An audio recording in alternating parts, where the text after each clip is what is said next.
오늘은 종려주일의 즈음에서 본 말씀을 중심으로 물마른 찬밥에 멸치와 고추장이라고 하는 제목으로 함께 은혜를 나누려고 합니다. 물마른 찬밥에 멸치와 고추장, 연상되어진 상황이 보이죠? 옛날에 우산장사하는 아들과 지심장사하는 아들 둘을 둔 어머니가 있었습니다. 그렇다 보니 이 어머니는 하루도 걱정 없는 날이 없었습니다. 아주 맑고 화창한 날에는 우산장사 아들을 생각하면서 걱정이 태산 같았습니다. 왜냐하면 날씨가 좋으니까 우산이 팔릴 리가 만무였기 때문입니다. 그러나 비가 오는 날이면 또 걱정거리가 생깁니다. 이제는 지심 파는 아들이 그 집시를 팔 수 없으니까 어떻게 먹고 살겠느냐, 걱정이 아닐 수가 없었습니다. 그래서 이 어머니는 날씨가 구두나 좋으나 마음 편할 날이 없었기 때문에 그 얼굴이 항상 웃음을 잃고 수심 가득 차게 살았습니다. 그런데 어느 날 이 어머니의 마음에 변화가 찾아왔습니다. I should change my mind. 내 생각을 바꿔 먹어야 되겠다. 그래서 정반대로 이제 생각의 초점을 바꿨습니다. 비가 오는 날이면 우산 파는 아들을 생각하면서 야, 오늘 우리 아들 우산 많이 팔아서 돈 많이 벌겠다. 야, 좋다 하면서 행복해했습니다. 그리고 날씨가 화창한 날이면 야, 오늘 날씨 굉장히 좋네. 야, 우리 아들 신발 잘 팔겠네. 많이 팔겠다. 그래서 기뻐했습니다. 삶의 형편과 환경은 바뀐 것이 없었지만 이렇게 생각하는 각도를 바꾸었더니 하루하루 모든 날들이 기쁘기만 하더라는 것입니다. 우리는 이 짤막한 이야기 속에서 삶의 큰 지혜를 발견하게 됩니다. 만사가 부족하지만 감사하는 사람이 있는가 하면 모든 것이 넉넉하면서도 불평불만한 사람들이 있습니다. 없어도 감사할 줄 아는 사람이 있는가 하면 있어도 원망 불평하는 사람이 있다는 말씀입니다. 똑같은 조건에 있으면서도 어떤 사람은 불평만이 끊이지 않는가 하면 어떤 사람은 항상 늘 기뻐하고 감사해, 참 감사하지 하면서 살아가고 있습니다. 여러분, 이 세상에서 가장 불행한 사람이 누구인지 아세요? 누가 가장 불쌍한 사람일까요? 가난한 사람이요? 아닙니다. 병든 사람? 아닙니다. 혼자 사는 사람? 역시 아닙니다. 이 세상에서 가장 불쌍한 사람, 가장 불행한 사람은 I am unhappy. 나는 불행하다. 자기가 불행하다고 생각하고 사는 사람입니다. 이런 사람은 아무리 좋은 환경, 호화로운 환경이 주어져도 불행하게 삽니다. 그러나 비록 찬발에 물 말아 고추장에 멸치 찍어 먹고 살지라도 행복하다고 생각한다면 그는 틀림없이 행복한 사람입니다. 따지고 보면 감사는 감사의 조건에 있는 것이 아니라 감사해서 생각을 하고 감사를 찾아내서 감사하는 겁니다. 감사할 줄 모르는 사람은요, 아무리 좋은 조건이 주어져도 감사를 못하더라고요. 감사는 감사할 만큼 복을 주셨으니 감사가 아니라 여러분, 감사할 조건을 찾아서 감사하는 것인 줄로 믿습니다. 아멘. 그래서 think,생크라고 그러잖아요. think, 생각하면, 찾으면 think, 감사한다. 소도에서 말씀드린 이 어머니가 전에는 비만 오면 집시 파는 아들을 생각해서 근심을 했었어요. 근데 생각을 바꾸어서 비가 오면 이제 우산장사들을 생각하면서 기뻐하고 감사하는 것처럼 감사란 이 마음의 자세를 어떻게 가졌느냐에 따라 달려 있다는 것입니다. 불효자식과 효자도 따지고 보면 생각이 어디에 있느냐에 달려 있습니다. 남들처럼 호화로이 키우지 못했다고 부모를 원망 불평하는 자식이 있는 반면에 가난해서 제대로 공부도 못 가르쳤지만 고생도 많이 시켰어도 평생을 효도하는 자녀들이 있습니다. 감사의 조건을 찾지 않는 사람은 평생 감사하지 못합니다. 감사의 조건을 찾지 않는 사람은 감사할 것이 없으니까 그 사람이야말로 불행한 사람입니다. 그런데 오늘 본문에 보니까 정말로 불행하고 불쌍한 이스라엘 백성들이 나옵니다. 이스라엘 백성들이 불행한 모습으로 어떻게 변해가고 있는가를 오늘은 세 가지로 전개하면서 살펴보고, 우리는 이스라엘 백성들 같은 어리석음, 불행한 삶을 살지 않도록 여러분 생각의 각도를 바꾸고 삶의 목표를 바르게 설정해야 될 줄로 믿습니다. 아멘. 첫째는 하나님을 향해서 절대로 원망하지 말아야 합니다. 본문 27절 말씀에 보니까 이스라엘 백성들이 하나님을 원망했다 그럽니다. 누구를 원망해요? 하나님을. 이스라엘 백성들이 왜 하나님을 원망했을까요? 그 원망의 동기를 살펴보면 이렇습니다. 본문 27절에 보니까 모세가 하늘로부터 명령을 받아서 그 명령을 이스라엘 백성들에게 선포합니다. 21절 같이 읽습니다. 너희 하나님 여호와께서 이 땅을 너희 앞에 두셨은즉 너희 조상의 하나님 여호와께서 너희에게 이르신 대로 올라가서 차지하라. 두려워하지 말라. 주저하지 말라. 하나님께서 약속하고 명령하시기를 너희는 아모리 족속에 물리치고 그들의 땅을 점령하려고 하셨으니 너희는 두려워 말고 주저하지도 말라는 것입니다. 이미 아모리 족속의 땅을 정복하는 것은 시간 문제고 받아놓은 밥상과도 같다는 것입니다. 이 말을 들은 이스라엘 백성들 기세가 당당했고 그 사기는 하늘을 찌를 듯했습니다. 그래서 그들은 구체적인 방안을 모세에게 제안합니다. 22절에 보면 백성들이 우리가 정탐꾼을 보내어서 그 땅을 정탐하고 어느 길로 올라가야 할 것과 어느 성읍으로 들어가야 할 것을 계획하고 작전을 세웁시다 하고 자청하여 나섭니다. 그러던 그들이 잠시 후 180도 돌변하기 시작했습니다. 정탐하고 돌아온 사람들의 말을 듣고 보니 그 땅이 기가 막히게 좋더라는 겁니다. 가나안 땅이 40일 동안 가나안 땅 전국 방방곡곡을 정탐하고 돌아와서 보고하기를 기가 막히게 좋다. 25절에 보세요. 그 땅의 열매를 손에 가지고 우리에게 돌아와서 우리에게 말하여 이르되 우리의 하나님 여호와께서 우리에게 주신 땅이 좋더라. 여기까지는 좋았습니다. 그 다음 얘기를 듣고 보니 이스라엘 백성들의 생각이 달랐습니다. 왜 생각이 달라졌느냐?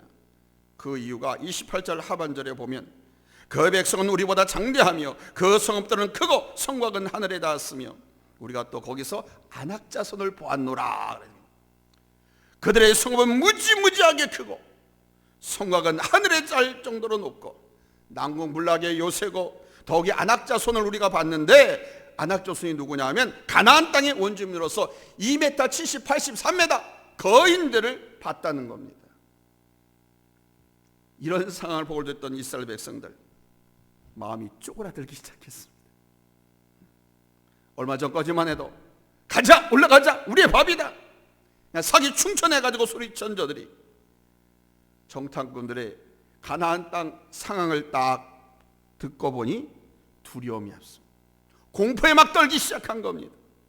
그래서 본문 20절에 보니까 그러나 너희가 올라가기를 원하지 아니하고 너희 하나님 여호와의 명령을 거역하여 그래. 이제는 명령까지 거역합니다. 올라가지 않고 하나님의 명령을 거역하고 하나님을 향해서 원망의 언성을 높였던 것입니다. 온종일 찬양을 드려도 감사함에도 부족할 텀에도 불구하고 원망하고 불평하는 저 이스라엘 백성들, 저들의 생각은 지금 하나님 말씀보다는 아모리 족속의 장대함과 성들과 요새들로만 가득 차 있습니다. 하나님의 말씀을 바라보고 그 말씀에 모든 초점을 맞추어서 전진해야 할 저들이 아모리 족속에게 신경이 온통 쏠려 있으니 두려울 수밖에 없게 된 것입니다. 이런 가운데 오늘 이 시대에 우리의 시선은 어디에 둬야 할까요?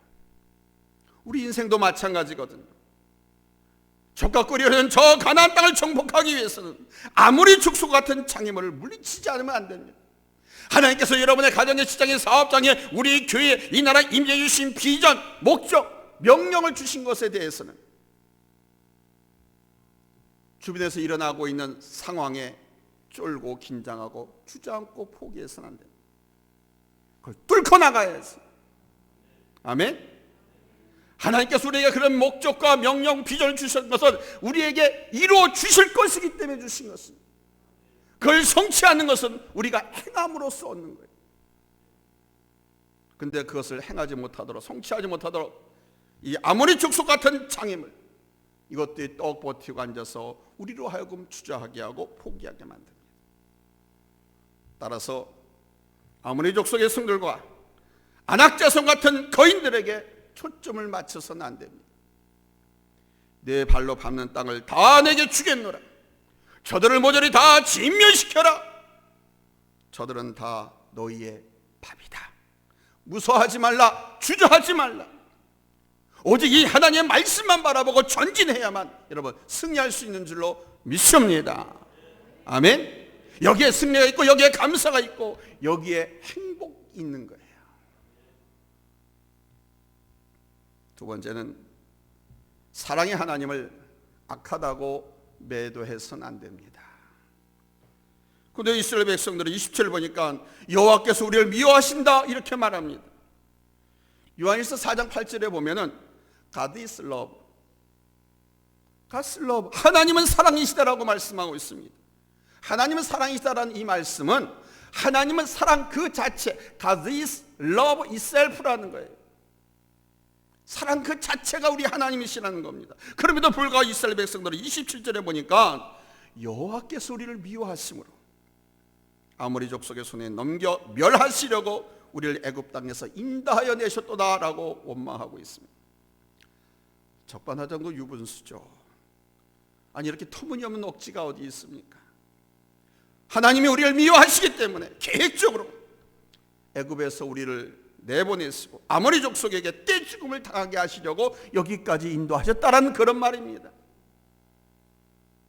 서양 천하에 은혜를 악으로 갚아도 이런 경우가 어디 있습니까? 지금 저들은 사랑의 우리 하나님을 악독한 하나님으로 매도하고 있는 것입니다. 하나님께서는 애굽의 노예로 핍박받고 있는 이스라엘 백성들을 울부짖음을 들으시고 가나안 땅으로 인도해서 복을 주시려고 친히 역사하셨습니다. 보면 33절 말씀에 밤에는 불기둥으로 낮에는 구름기둥으로 행할 길을 인도하신 분이라고 우리 하나님을 밝히고 있는데 이스라엘 백성들은 지금 이 사실조차도 망각하고 있습니다. 31절 말씀에 사람이 자기 아들을 아는 것 같이 너희 하나님 여호와께서 너희가 걸어온 길에서 너희를 아느사 이곳까지 이르게 하셨는데 백성들은 그것도 몰랐다는 얘기입니다. 서양 천하에 여러분 자식 미워하는 부모가 있습니까? 서양 천하에 자식 미워하는 부모 없습니다. 이사야서 49장 15절 말씀에 여인이 자식을 어찌 잊겠느냐, 그러나 혹시 여인이 자식을 잊는다 할지라도 나 여호와는 너희를 절대로 잊지 않겠다고 말씀하셨습니다. 이 여인은 어머니를 말합니다. 너를 낳은 내 어미도 너를 잊을지 모르지만은 나 여호와 하나님인 당신은 절대로 우리를 잊지 않으신다는 겁니다. 이러다 하나님을 악독한 하나님이라고 매도하고 있어. 민수기 11장 12절 말씀에 보면 하나님께서 모세에게 이런 명령을 하셨습니다. 너는 양육하는 아비가 젖먹는 아이를 품듯이 그들을 품에 품고 가나안 땅으로 향하라. 그런데 이때 하나님이 이런 명령을 듣고 모세가 하나님께 대꾸합니다. 아니 하나님, 내가 이 백성을 잉태했습니까? 하나님께서는 이스라엘 백성들을 아버지의 심정으로 품에 안고 양육하셔. 그리고 또 주의 종 모세에게도 그런 마음을 갖도록 명령하신 분이 있습니다. 그런데 하나님이 우리를 미워하셔서 우리로 하여금 아모리 족속에게 떼죽음을 당하게 한다고 원망하고 있으니 여러분 얼마나 어리석습니까? 성도님들 가운데도 이런 말을 하는 사람을 본 적이 있습니다. 우리 부모님은 나를 사랑하지 않는다. 난 정말 부모를 잘못 만났어. 하나님은 나를 사랑하지 않는다. 하나님은 누구는 사랑하는 것 같은데 나는 사랑하지 않는 것 같아. 여러분, 이런 불경, 이런 불효자식이 어디 있습니까? 사랑하지 않다니 누가 누구를 사랑하지 않는단 말입니까? 부모님이 나를 사랑하지 않는다는 겁니까? 아니면 내가 부모님을 사랑하지 않는다는 겁니까? 내가 하나님을 사랑하지 않는다는 겁니까? 하나님이 나를 사랑하지 않는다는 겁니까? 우리는 오늘 성경 본문에 나오는 이 이스라엘 백성들이 범한 저 똑같은 죄를 우리는 다시 지어서는 안 됩니다. 셈 할아버지, 그 후손들 같은 후손이니까 우리 국민들하고 이스라엘 국민들의 그 민족성이나 성질 기질이 거의 비슷하대요. 근데 성경에 이렇게 기록해 놓고 오늘 하나님께서 우리에게 말씀하시는 것은 비록 너희가 셈 할아버지의 자손이라 할지라도 너희는 저놈들처럼 살지 말아라. 너희는 저 이스라엘 백성들처럼 그런 죄를 짓지 말라라고 우리에게 말씀해 주시는 거예요. 하나님은 우리를 얼마나 사랑하시는지 독생자 예수 그리스도를 아끼지 않고 저주의 십자가에 죽도록 내주기까지 하신 분이 있습니다. 로마서 8장 32절에서 이렇게 말씀하잖아요. 자기 아들 아끼지 아니하시고 우리 모든 사람을 위하여 내어주신 그이가 어찌 우리에게 모든 것을 은사로 주시지 않겠느냐.